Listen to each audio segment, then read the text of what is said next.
Risque sanitaire également énorme au Bénin. Là-bas, le problème réside dans les morgues. 1 millier de cadavres y seraient stockés dans des conditions déplorables.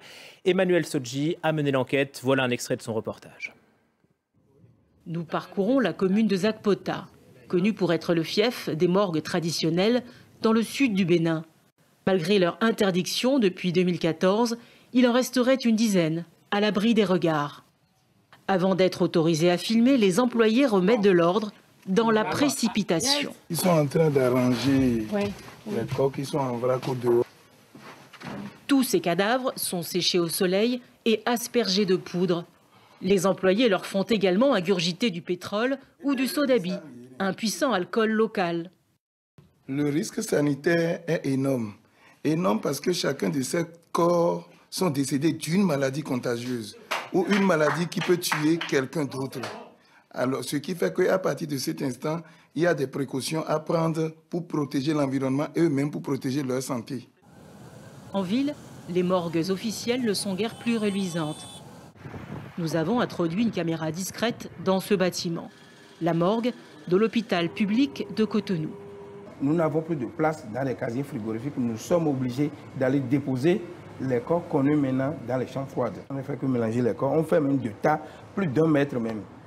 Pour désengorger la morgue, la mairie de Cotonou a creusé une 4e fosse commune assommée, à une quinzaine de kilomètres de l'hôpital public du centre-ville. Dans le voisinage, il n'y a pas d'eau courante dans les robinets. Les résidents craignent la contamination des puits. Voilà la qualité d'eau là. Vous voyez comment c'est souillé. Les fosses communes ne sont pas en profondeur. Ils ont enterré les corps à mi-hauteur. Nous craignons l'empoisonnement de cette eau de jour en jour. Le gouvernement travaille sur un projet de loi pour assainir le secteur de la mort. Mais ce texte fait l'objet d'intenses pressions pour qu'il reste au fond des tiroirs. 2 tiers des morgues privées appartiennent à des hommes politiques et à leurs proches. Voilà pour ce reportage d'Emmanuel Sodji qui nous affirme aussi que 2 morgues publiques sont actuellement en panne. Bonsoir Médar Koudibi, vous êtes président de l'ONG Bénin Diaspora Assistance. D'abord sur le constat, je lisais que si les conditions sanitaires étaient respectées dans les morgues, ça permettrait de sauver 25 000 vies par an. Est-ce que vous partagez ce constat? C'est vrai. C'est toute une catastrophe, comme on l'avait dit, Emmanuel Sodji l'avait dit. Nous avons fait le constat, nous avons comparé les périodes d'Ebola, où nous avons eu à fermer les morgues traditionnelles et après Ebola, et nous avons vu qu'effectivement, avec une bonne réforme, on aura l'équivalent de 25 000 vies qu'on peut sauver et réduire 120 000 infections. D'abord, comment est-ce que vous expliquez cette situation? Il y a plusieurs facteurs. D'abord, la pauvreté, les familles qui ne peuvent pas récupérer le corps des défunts. Oui, effectivement, il y a le problème de pauvreté et il y a aussi une part de responsabilité de nous qui devons les assister. Quand je dis nous qui devons les assister, et il y a 2 types de corps abandonnés dans les morgues. Quand tu décèdes dans les morgues publiques et dans les hôpitaux publics, c'est que l'État saisit systématiquement les corps pour obliger les parents à payer les frais de soins, de salles d'hospitalisation et de soins avant le décès.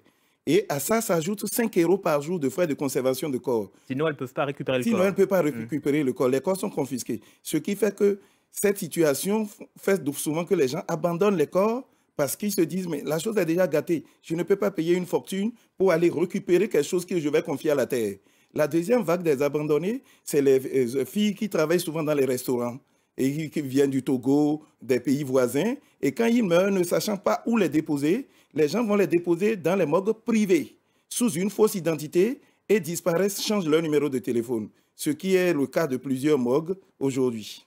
Pourquoi ce statu quo? Est-ce qu'il y a des personnes qui ont intérêt à ce que rien ne bouge? Oui, et je vais déjà remercier les autorités actuelles du pays qui, au moins pour une fois, ont accepté, parce que depuis l'indépendance du Bénin jusqu'à ce jour, il n'y a aucune loi qui réglemente le secteur. Il n'y a aucune loi. C'est l'anarchie totale, tout en sachant surtout que les difficultés font que sur 45 morgues dans le pays, 45 morgues privées, il y en a 31 qui appartiennent aux hommes politiques, qui ne veulent jamais que ça change.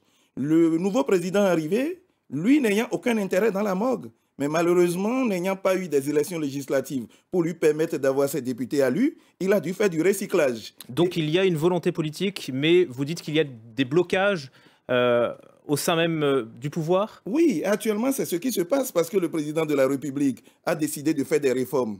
Mais malheureusement, n'ayant pas de députés au Parlement, il a fait du recyclage au Parlement. En faisant ce recyclage, les anciens ministres, les anciennes autorités du pays, les contrôleurs généraux de... C'est-à-dire, c'est des gens qui avaient leurs intérêts dans les morgues, ont dit non, tu ne peux pas. Tu ne peux pas parce que quand on a insisté, ils nous ont dit, mais si vous faites les réformes, ils s'adressaient à notre ONG, si vous faites les réformes dans les morgues, il y aura moins de malades.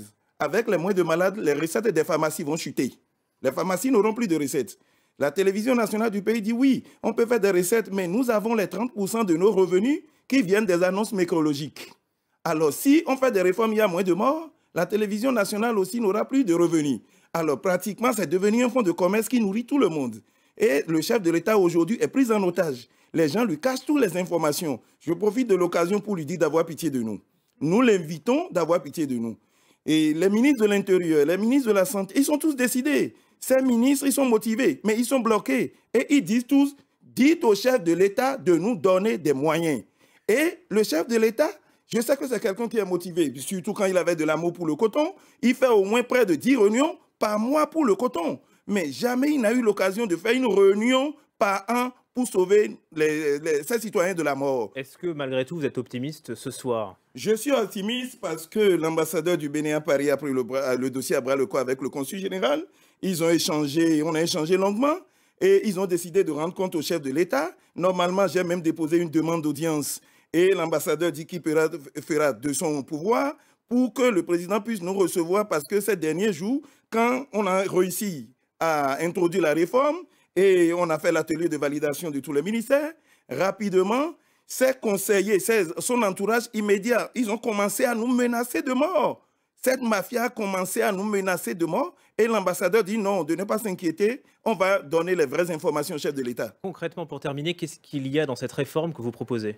Ce que nous proposons dans les réformes aujourd'hui, et vous avez vu déjà que les morgues, normalement, la loi cadre, le problème du Bénin n'est pas... La loi cadre de l'environnement au Bénin dit que les morgues doivent rester au moins minimum à 150 mètres des premières habitations. Vous avez vu, les morgues sont au cœur même des habitations, on a vu des bébés. Et normalement, pour éviter les épidémies, comme on a fait, les corps sont conservés dans des laboratoires post-mortem à conservation individuelle. La morgue nationale du pays, construite en 1962 pour 55 places hors d'usage, on a dénombré 998 corps le 10 mai et on en a enterré 238 dedans la nuit de 18 au 19 mai. Voilà la catastrophe que nous vivons tout en sachant que le corps le plus vieux non enterré au Bénin est dans sa 41e année. Voilà pour cet appel. Merci beaucoup, Médard Koudébi, d'avoir été notre invité ce soir sur France 24.